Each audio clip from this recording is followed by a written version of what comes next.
Hi hello నమస్తే అండి, welcome back to my channel Soumya Katuri. ఈరోజు మళ్ళీ కొత్త వీడియోతో మేము ముందుకు వచ్చేసాను. ఓకేనా అండి, చలో మరి వీడియోలోకి వెళ్ళిపోయే ముందు నా ఛానల్ని మొదటిసారి చూస్తున్న వారైతే ప్లీజ్ అండి లైక్, షేర్ అండ్ సబ్స్క్రైబ్ చేసుకోండి. నేను తప్పకుండా సపోర్ట్ చేస్తానని అనుకుంటున్నాను. థ్యాంక్ యూ అండి.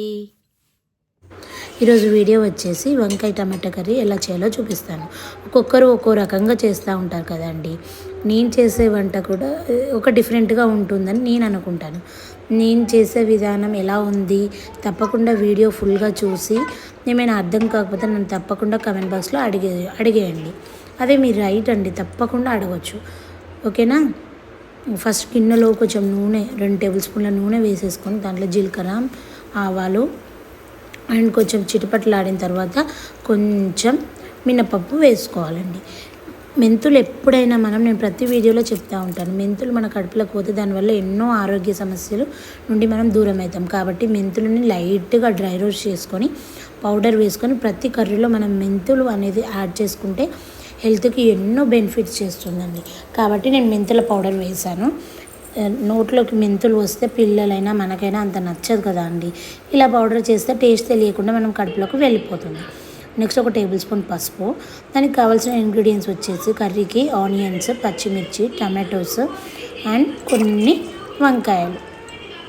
ఎప్పుడైనా టమాటోస్ ఎక్కువ వేస్తే కర్రీ చాలా టేస్టీగా ఉంటుంది అని నేను అనుకుంటాను. దానికి మీరేమంటారు కమెంట్ బాక్స్లో తప్పకుండా షేర్ చేయండి.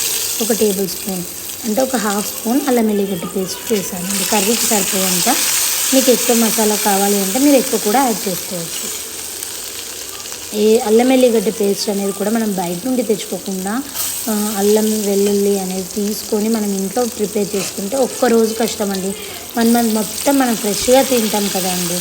కాబట్టి అలా ట్రై చేయండి తప్పకుండా. చాలా టేస్టీగా కూడా ఉంటుందండి ఇంట్లో చేసుకున్నది. నేను నెక్స్ట్ వీడియోలో తప్పకుండా ఎలా చేసుకోవాలనేది కూడా చెప్తాను. తర్వాత నేను ఆనియన్స్ అండ్ పచ్చిమిర్చి యాడ్ చేశాను. ఇవి కొంచెం వేగిన తర్వాత ఆనియన్స్, కొంచెం టమాటోస్, పచ్చిమిర్చి వేగాల్సిన అవసరం లేదండి, అంత కర్రీలో అదే వేగిపోతుంది. టమాటోస్ కూడా కొంచెం ఆయిల్లో ఫ్రై చేయాలి. తక్కువ నూనెతో టేస్ట్గా ఎలా చేయాలో నేను ఈ వీడియోలో చూపిస్తున్నానండి. అదే డిఫరెన్స్. మీరేమంటారు? ఎక్కువ నూనె వేసి ఆయిలీగా తింటే హెల్త్కి కూడా అంత మంచిది కాదు. కాబట్టి ఇలా తక్కువ 2 టేబుల్ స్పూన్ల నూనెతోని ఇలా టేస్ట్గా కర్రీ అనేది మనం ప్రిపేర్ చేస్తాం.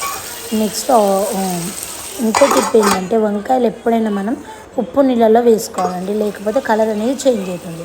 అండ్ మనం కూర చేసేటప్పుడు తప్పకుండా వంకాయలు వేయగానే మూత పెట్టేసుకోవాలి, అప్పుడు కలర్ అనేది పోదు. ఇంకో టిప్ ఏంటి అంటే ఫస్ట్ మనం టమాటోస్ వేసుకున్న తర్వాతనే వంకాయలు వేసుకోవాలి. వంకాయలు వేసుకున్నాక టమాటోస్ వేసుకోవద్దు, కలర్ అనేది పోతుంది, వంకాయ కలర్ అనేది చేంజ్ అయిపోతుంది. కాబట్టి ఇలా ట్రై చేసి తప్పకుండా నాకు కమెంట్ బాక్స్లో చెప్పేయండి. ఓకేనా అండి. తర్వాత వంకాయలు వేసిన తర్వాత నేను మూత పెట్టాను. 1 మినిట్ తర్వాత ఇలా తీసి కలిపాను. చూడండి, కెమెరాలో కూడా పొగ అనేది తెలుస్తుంది. ఇలా నీట్గా కలుపుకోవాలి.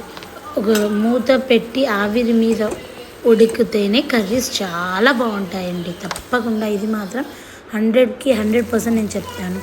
మూత పెట్టి మనం ఎప్పుడైతే కుక్ చేస్తామో ఆవిరి మీద కర్రీస్ చాలా బాగుంటాయి. కొంతమంది వాటర్ చాలా వేసి కుక్ చేస్తారు, అంత టేస్టీగా ఉండదు. కర్రీ అంతా ప్రిపేర్ అయిన తర్వాత ఆయిల్లోనే కొంచెం కారము, పసుపు, ఉప్పు అలాంటివి మనం వేసుకొని, నేనైతే కారం, ఉప్పు అండ్ ధనియాల పొడి, ప్రతి కర్రీలో ధనియాల పొడి అనేది కామన్గా ఉంటుందండి. బాగుంటుంది టేస్ట్, హెల్త్కి కూడా ఎన్నో మంచి బెనిఫిట్స్ చలువ చేస్తుంది ధనియాలు అనేవి.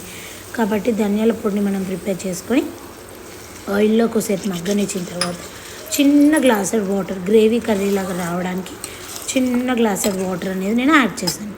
అంతే అండి, ఈజీగా టేస్టీగా సింపుల్గా. మీకు కావాలంటే కొత్తిమీరతో కూడా మీరు గార్నిష్ చేసుకోవచ్చు.